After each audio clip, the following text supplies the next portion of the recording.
সেনাপ্রধানের দিক থেকে মূল ভেটোটা ছিল যে ডক্টর মোহাম্মদ ইউনূস কেন, why not any other person. Doctor Muhammad ইউনূসের নামে মামলা আছে, তিনি একজন কনভিক্টেড পার্সন। একজন কনভিক্টেড পার্সন আসলে কিভাবে একটা দেশের প্রধান উপদেষ্টা হতে পারে? আওয়ামী লীগ একটা লোককে একেবারেই দেখতে পারছে না, এবং বাংলাদেশে তো আলটিমেটলি 30-40% পিপল আওয়ামী লীগকে সাপোর্ট করে। এই 30-40% পিপলের মতামতের বিরুদ্ধে গিয়ে একটা লোককে প্রধান উপদেষ্টা করা উচিত? সেনাপ্রধান লাস্ট আমাদেরকে বলেছিল যে আমি বুকে পাথর চাপা দিয়ে এই সিদ্ধান্তটা মেনে নিচ্ছি। আমাদের এই দীর্ঘমেয়াদী পরিকল্পনাটা করতে হতো যে যখন থেকে আমরা ফার্ম ছিলাম যে শেখ হাসিনাকে চলে যেতে হবে, তারপরে কি হবে? আমরা তো আর শেখ হাসিনা চলে যাওয়ার পরে দেশটাকে ছেড়ে দিতে পারি না। তো এই জায়গা থেকে আমরা দেখা যায় যে এই চিন্তাটা আস্তে আস্তে আসতে থাকে, কিন্তু ওই সময়টাতে আসলে এটা বিশ্বাস করাও কঠিন ছিল যে 5 তারিখের মধ্যেই হয়তো হয়ে যাবে। আমাদের তো এমনকি সশস্ত্র অভ্যুত্থানের প্রস্তুতিও ছিল। 5 তারিখ যদি আমরা সফল না হতাম, হয়তো আমরা অস্ত্র তুলে নেওয়ার ঘোষণা দিতাম, এবং নাহিদ ভাই ভিডিও বার তো রেডি রেখেছিল, আমিও কি ঘোষণা দিব সেটাও রেডি ছিল। তবে এর আগে আমরা এটা অনুভব করি যে পরবর্তীতে আমরা আসলে দেশটার আসলে কি হবে শেখ হাসিনা চলে যাওয়ার পরে। সেই জায়গা থেকে মানে এটা কোনো কালেকটিভ ডিসিশন এরকম ছিল না, এমন না যে আমরা মিটিং করে ডিসিশন নিয়েছি যে ডক্টর ইউনূসকে প্রধান উপদেষ্টা বানানো হবে বা এরকম কিছু। তখন আমার মূলত যোগাযোগ হয় ইয়ের সাথে, যে যোগাযোগ হচ্ছিল আমেরিকান এম্বাসির কয়েকজনের সাথে। এর পাশাপাশি হচ্ছে সাবেক ছাত্রদলের এক বড় ভাই আছেন শামীম ভাই, উনি মিরপুরে অর্গানাইজার হিসেবে খুব ভালো ভূমিকা পালন করছিলেন। তো ওনার সাথে আমার যোগাযোগ হচ্ছিল। উনি মূলত ওনার যোগাযোগটা ছিল মূলত মুশফিকুল ফজল আনসারি ওনাদের সাথে আর কি। তো ওনার মাধ্যমে আমার ডক্টর আলী রিয়াজ, তারপর হচ্ছে বদির আলম মজুমদার স্যারদের সাথে যোগাযোগ হয়। ওনাদের সাথে আমি কথা বলি। 1 তারিখ যখন আমরা আমাদেরকে ডিবি থেকে ছেড়ে দেওয়া হয়, সেদিন প্রাথমিক কথা হয়, কিন্তু 2 তারিখ মূলত আসল কথাবার্তা শুরু হয়। ওনাদের সাথে কথা বলে এবং ওনাদেরকে তখন আমি জিজ্ঞেস করছিলাম যে ডক্টর মোহাম্মদ ইউনূস কি আসবেন কিনা যদি আমরা আহ্বান করি। তো সবার একটা কমন কথা ছিল উনি আসবেন না, কারণ ওনাকে এর আগেও তো অনেকবার চেষ্টা হয়েছে আহ্বান করার। ওই 24 নির্বাচনের আগেও একটা আলোচনা ছিল, এবং এর আগেও 19 সালের দিকে একটা আলোচনা ছিল। এর আগেও যখন তত্ত্বাবধায়ক সরকার ছিল তখনও ওনাকে আনার চেষ্টা করা হয়েছিল, বাট উনি সবসময় পলিটিক্যালি থেকে রিফিউজ করেছেন, দূরে থাকতে চেয়েছেন। তো আলী রিয়াজ স্যারও আমাকে বললেন, বদির আলম মজুমদার স্যারও বললেন যে উনি আসবেন না। আরও যাদের সাথে কথা হচ্ছিল উনি রাজি হবেন না, এই ধরনের একটা কথা ছিল।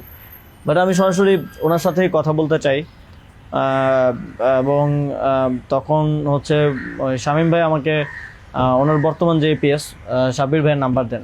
তো সাব্বির ভাইয়ের সাথে যোগাযোগ করার পর সাব্বির ভাই আমাকে বলেন যে আমি তো স্যারের সাথে নাই। তো স্যারের সাথে মঈন চৌধুরী নামের একজন তখন স্যারের প্রাইভেট সেক্রেটারি হিসেবে কাজ করছিলেন। তো সাব্বির ভাই আমাকে মঈন চৌধুরীর নাম্বার দেন। মঈন চৌধুরীর সাথে আমি যোগাযোগ করি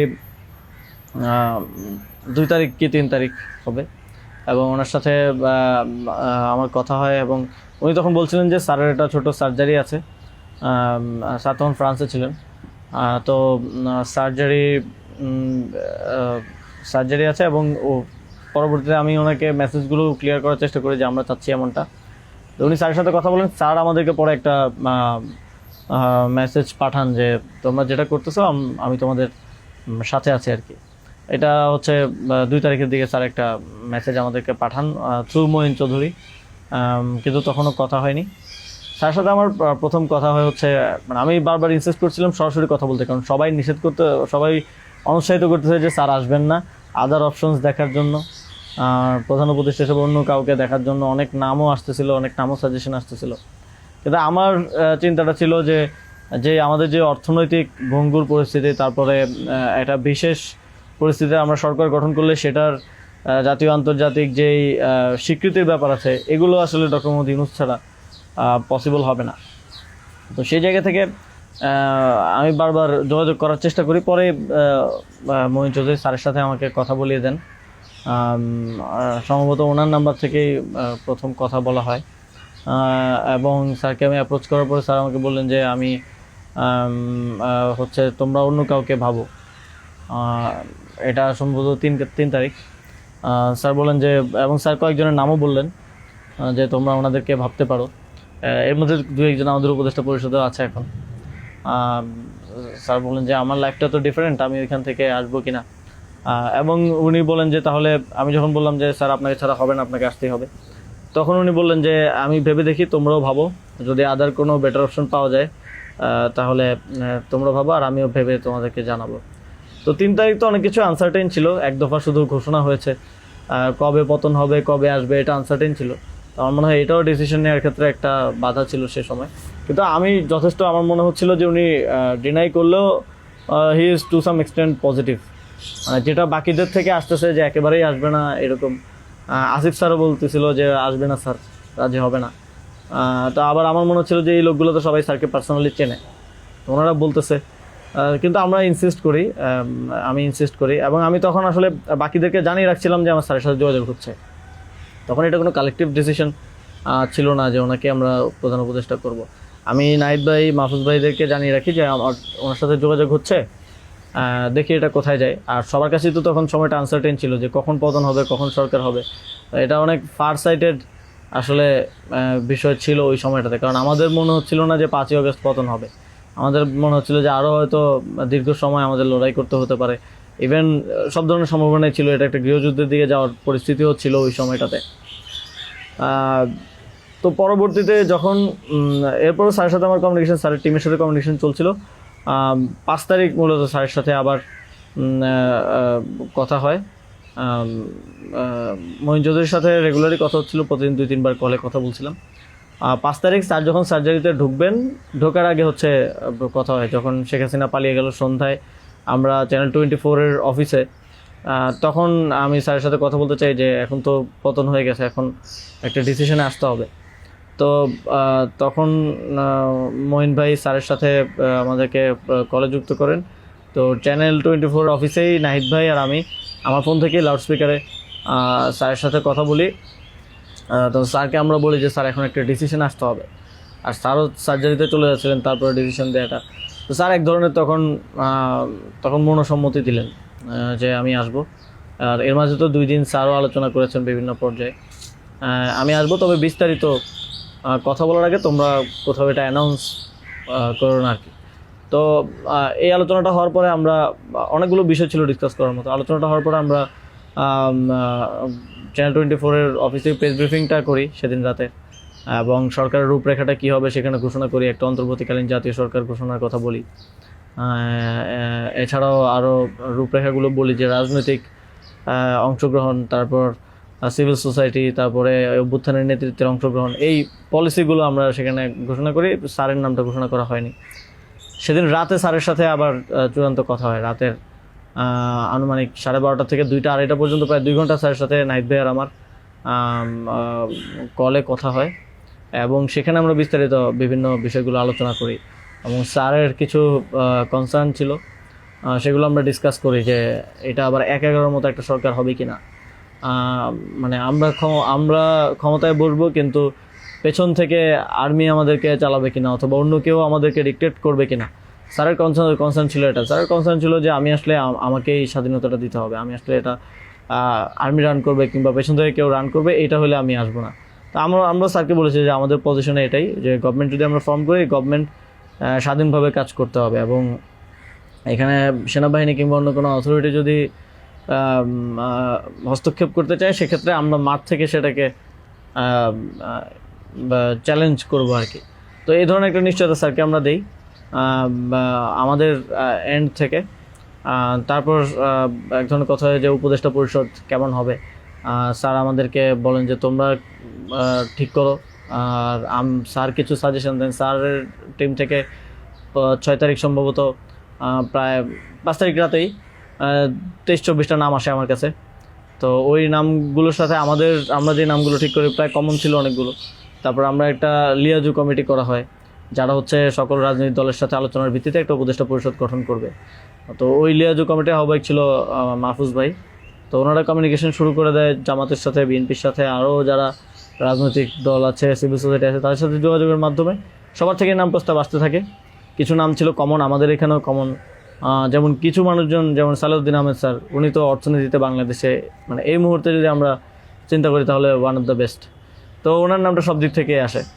তো এরকম কিছু কমন নাম আসে, আবার কিছু নাম দেখা যায় আমরা ইনক্লুড করি বা কোনো এক পক্ষ থেকে আসে, কিন্তু অন্য পক্ষ এটাকে আবার রিফিউজ করে। বিএনপির কিছু নামের ব্যাপারে আপত্তি ছিল, তাদেরকে পরে নেওয়া হয়নি। তো এভাবে একটা মোটামুটি সবার সাথে কনসালটেশনের ভিত্তিতে একটা উপদেষ্টা তালিকা করা হয়। এবং যেদিন স্যার ল্যান্ড করে বাংলাদেশে আসেন 8 তারিখ দুপুরে, আর্মি থেকেও কিছু নাম প্রস্তাব করা হয়। কিন্তু আমরা একটু প্রায় 5-6টা নাম আমরা একটু ঘেটে দেখলাম যে এই লোকগুলো ওইভাবে সর্বজন গ্রহণযোগ্য না। এবং আরেকটা সমস্যা হচ্ছে তাদের অনেকেরই হয় না যে সফট আওয়ামী লীগ অ্যান্ড আওয়ামী লীগের সিভিল সোসাইটি হিসেবে পরিচিত, অথবা তাদের ব্যাকগ্রাউন্ডটা একজন আর্মি অফিসিয়ালসের নাম ছিল সেখানে, এক্স আর্মি অফিসিয়ালস। তার ব্যাকগ্রাউন্ড আমরা দেখি যে তিনি ইন্ডিয়ায় তিনি 4 বছর ছিলেন এবং 4 বছরে তিনি কয়েকটা কোর্স করেছেন সেখানে। সো আবার ওনার ব্যাপারে জনমত হচ্ছে র কানেক্টিভিটি আছে। তো ওই নামগুলো আমরা কেটে দেই এবং সেখানে আর্মি কিছুটা নাকশ হয় যে এই নামগুলো কেটে দেওয়ার পরে। এবং ওই স্যারের সামনে রেখেই, কারণ স্যার ওই যখন লাউঞ্জে ভিভিআইপি লাউঞ্জে স্যার ছিলেন ইয়াতে এয়ারপোর্টে, তো স্যারের সামনে রেখে আমি আর আসিফ স্যার নামগুলো কেটে দিই যে এই নামগুলো তো আমরা দেই নাই। সেখানে আর্মি চিফও ছিলেন। তো আমাদের ইয়েটা ছিল এটাই যে আগের রাতে আমরা যেটা কথা বললাম যে এই উপদেষ্টা পরিষদে যদি আর্মির লোকজনই বেশি থাকে তাহলে তো এটা দিন শেষে আর্মি ব্যাগ আবার 111 টাইপ গভর্নমেন্টই হচ্ছে।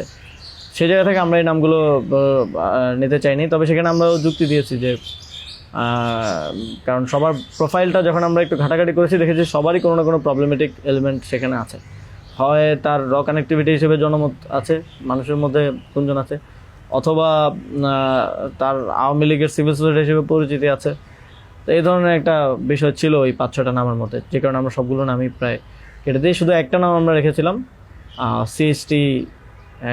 সিএসটি উপদেষ্টা যিনি আছেন। কারণ আমাদের কাছে মনে হচ্ছে ওইটা সেন্সিটিভ জায়গা এবং দেশের এরকম একটা ট্রানজিশন টার্মাল সিচুয়েশনে যেহেতু আর্মি পুরোপুরি আমাদের পার্বত্য অঞ্চলের সমস্যাগুলো ডিল করে, তো সেখানে তাদের কথাটা রাখা উচিত।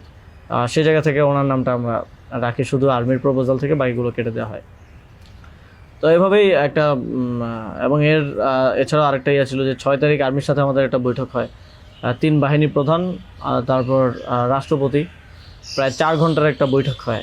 যেটার মূল কথাটা ছিল যে সেনাপ্রধানের দিক থেকে মূল ভেটোটা ছিল যে ডক্টর মোহাম্মদ ইউনূস কেন, why not any other person.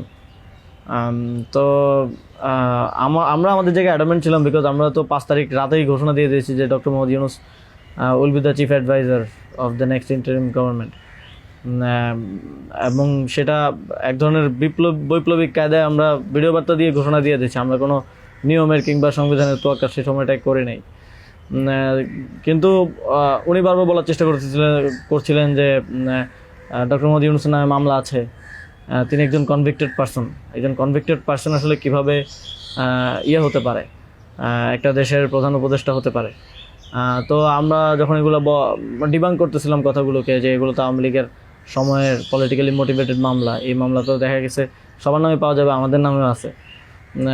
তো এটা বলার পর আবার ওনারা আরেকটা কথা বললেন যে সোসাইটির একটা বড় অংশ তো আসলে ওনাকে হেট করে, এবং বড় অংশ বলতে উনি তখন সরাসরি বলেছেন যে আওয়ামী লীগের অন্তর্বর্তীকালীন সরকারটা তো সবার কাছে গ্রহণযোগ্য হতে হবে। এখন আওয়ামী লীগ তো ডক্টর মোহাম্মদ ইউনূসকে 2 চোখে দেখতে পারে না, একদম অপছন্দ করে। তো এখন এই আওয়ামী লীগ একটা লোককে একেবারেই দেখতে পাচ্ছে না, এবং বাংলাদেশে তো আলটিমেটলি 30-40% পিপল আওয়ামী লীগকে সাপোর্ট করে। এই 30-40% পিপলের মতামতের বিরুদ্ধে গিয়ে একটা লোককে প্রধান উপদেষ্টা করা উচিত। তো আমরা তখন বললাম আওয়ামী লীগ এমন কিছু না যেটা নিয়ে এখন আমাদের কনসার্ন হওয়া উচিত। আওয়ামী লীগকে আমরা পরাজিত করেই এই প্ল্যাটফর্মে আসছি, এখানে আমরা বসছি। আওয়ামী লীগ কি চাইলেও না চলে এটা এখন আর ম্যাটার করে না কোনোভাবেই। কিন্তু উনি বারবার এই কথাটা ঘুরে ফিরে বলতেছিলেন যে এই সরকারটা একটা নির্বাচন আয়োজন করবে, এই জন্য বিএনপি আওয়ামী লীগ সবার কাছে এই সরকারের গ্রহণযোগ্যতা থাকা প্রয়োজন। আওয়ামী লীগ তো প্রধান ডক্টর মোহাম্মদ ইউনূসকে একেবারেই দেখতে পারে না, ওনাকে আওয়ামী লীগ মেনে নেবে না উনি আসলে। কিন্তু আমাদের কথা ছিল যে আওয়ামী লীগ তো এখন আর এই মুহূর্তে ডিসিশন মেকিংয়ে আওয়ামী লীগ ম্যাটার করে না। এটা গণহত্যা ঘটনার পরে সে কি ভাবলো বা তার কি পজিশন, দ্যাট ডাজন্ট ম্যাটার। এরপরও ওনারা নানা ধরনের যুক্তি দিতে পারে, এবং শেষে 4 ঘন্টা এই বিষয়ের উপরে ডিসকাশন হয়। 4 ঘন্টা, আধা ঘন্টা হয়তো অন্যান্য ইস্যুস নিয়ে ডিসকাস হয়েছিল, বাট 4 ঘন্টা প্রায় 3.5 ঘন্টা এই ইস্যু নিয়ে ডিসকাস হয়। তো এখানে আসছিলাম আমি, নাহিদ ভাই, মাহফুজ ভাই আর নাসির ভাই। আর বাকি আমাদের সাথে যারা ছিল তারা বাইরে অপেক্ষা করছিল। আসিফ স্যার ছিল, তারপরে তানজিমুদ্দিন স্যারও ছিল, আরও সমন্বয়িকা ছিলেন আরও 10-12 জন, সবাই বাইরে অপেক্ষা করছিল আর কি এই 4 ঘন্টা। তো তারা বারবার 2বার হচ্ছে বিরতি দিয়ে আমাদেরকে আবার ভাবতে বলে আবার চলে যেত, আবার এসে আবারও একই জায়গা থেকে কথা শুরু করতো।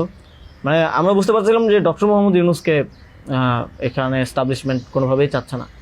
আর আমাদের কথা ছিল আমরা ঘোষণা দিয়ে দিছি, এবং আমরা এক ধরনের হুমকি সুরে সেখানে বলি যে যদি এটা রাষ্ট্রীয়ভাবে না হয়, যদি রাষ্ট্রপতি ঘোষণা না দেয় ডক্টর মোহাম্মদ ইউনূসকে প্রধান উপদেষ্টা হিসেবে, তাহলেও আমাদের কিছু যায় আসে না, কারণ আমরা অলরেডি ঘোষণা দিয়ে দিয়েছি। আমরা আমাদের তৈরি করা উপদেষ্টা পরিষদ নিয়ে শহীদ মিনারে গিয়ে শপথ নিব। এই হুমকিটা দেওয়ার পরে তারা একটু মানে নড়েচড়ে বসে, এবং তারা গিয়ে রাষ্ট্রপতির সাথে ডিসকাস করে আসে।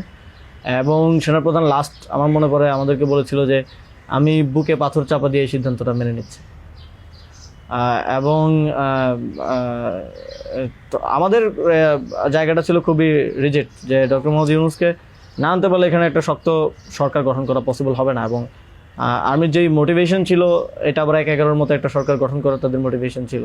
যখন তারা নামগুলো দেয়, 6টা-7টা উপদেষ্টার নাম দেয়, তখন এটা বোঝা যায়, এবং ডিকটেট করার এক ধরনের। তো আমরা যদি এখানে অন্য কাউকে নেই যার পার্সোনালিটি এত স্ট্রং না, তাহলে আলটিমেটলি আমরা আসলে অন্য কারো দ্বারাই পরিচালিত হব, ড্রিভেন হব। এই সরকারটা আত্মনির্ভরশীল একটা স্বতন্ত্র সরকার হতে পারবে না। তো তারপর তো ঘোষণা দেয়, রাষ্ট্রপতি ঘোষণা দেয় ডক্টর মোহাম্মদ ইউনূসকে প্রধান উপদেষ্টা হিসেবে 6 তারিখে, এবং 8 তারিখ হচ্ছে পরবর্তী উপদেষ্টা পরিষদটা গঠিত হয়। 8 তারিখ শপথ অনুষ্ঠানটা হয়। স্যার যখন সার্জারি শেষ করে দেশে আসেন, তারপর ওই দিন সন্ধ্যায় সরকারটা গঠিত হয়।